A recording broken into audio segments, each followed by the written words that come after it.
The Coin Lady channel is pleased to have you back. Dear everyone, Representative Tom Emmer, Michigan, spoke out against digital currencies issued by central banks during a statement in the House of Representatives. He said that the SEC should not approve of these currencies since they are surveillance tools. After previously stating his disapproval, Emmer is now firmly opposing the current CBDC and the SEC initiative in the US. What makes this video particularly notable is that it was uploaded to the Congressman's official X account on May 22, marking his most recent appearance. Tom Emmer has previously discussed a comparable stance in an interview with Bloomberg on May 20.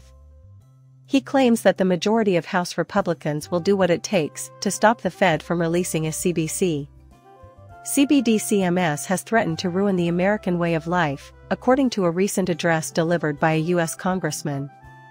The speaker was introducing the CBDC anti-surveillance state legislation. Consider these statement options, Tom Emmer. Just 2 hours ago, 2 cryptocurrencies that were overbought this week were signaling to sell. 3 hours ago, Tim Scott's net worth was revealed, and the exact amount of the South Carolina senator's wealth is still a mystery. On August 120-24, AI predicts the XRP price. Just 4 hours ago, we passed a bill to restrict the use of the central bank digital currency, CBD, by unelected officials in the Biden administration. This money threatens the American way of life.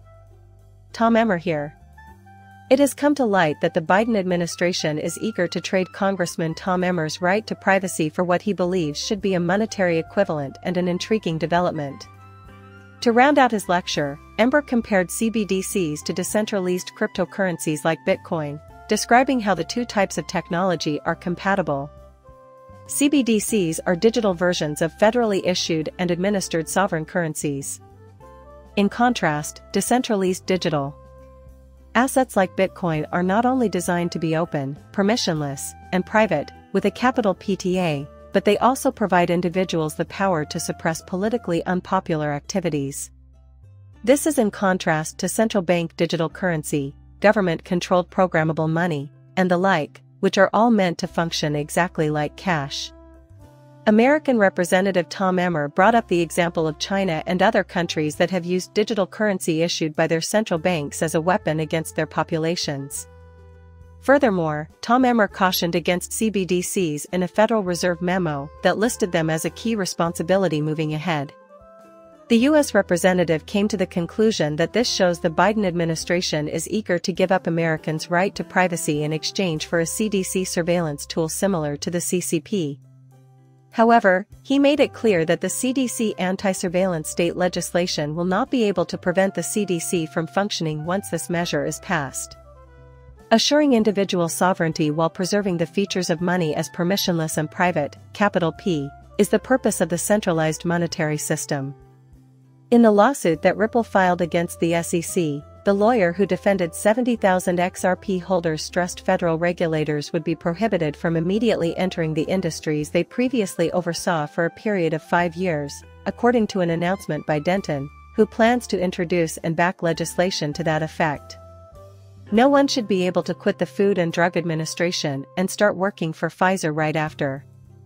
That further emphasizes how critical it is to implement these reforms immediately in order to dismantle the deeply embedded systems of influence and self-involvement within government agencies.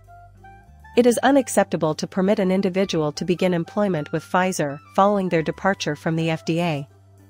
These concerns were first brought up in a statement made by Caitlin Long, founder and chief executive officer of Custodia Bank. Today has long spoken out against what he saw as the Federal Reserve's biased treatment of one institution over another. These developments follow a federal judge's rejection of Custodial Bank's requests for membership and a Fed master account a few weeks ago. The sudden approval of a master account to New Mizmer, a fintech bank based in Connecticut that was previously known as Currency Reserve, was the immediate cause of her fury. Keep in mind that neither the FDIC nor the federal government oversee or insure the New Mizmer. My speech is slow. Just a few weeks after the Federal Reserve Inspector General temporarily halted its investigation into the central bank's questionable master account procedures, the question of whether the Federal Reserve is showing favoritism to another former insider has surfaced. During the Custodia Bank, he highlighted the contradiction in the Federal Reserve's stance, which had earlier described such regulatory structures as risky and illogical. The Federal Reserve provided extensive justifications for the intractable nature of these issues in its custodial refusal decision. But suddenly, the Federal Reserve let another bank with the same regulatory structure off the hook. An ex-Fed governor was involved. The comments that she spoke were those of the Deaton, a Republican in Massachusetts, and an XRP supporter and lawyer.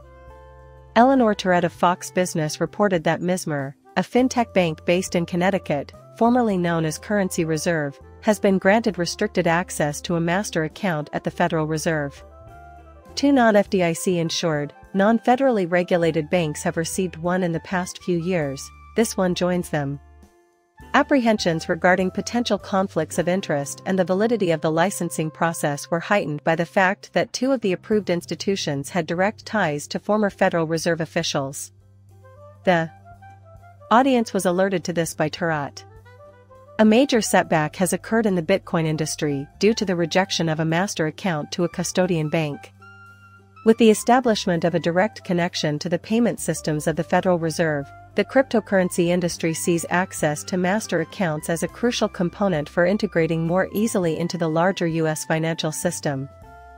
Financial institutions with a concentration on cryptocurrency, like Custodia, could offer better and maybe cheaper services. Rulist is the name given to Ripple Labs Incorporated's upcoming dollar-based stablecoin in the trademark application that the business has filed. The XRP community is getting more and more pumped up about the new financial product the business is set to launch, and this revelation comes at the same time.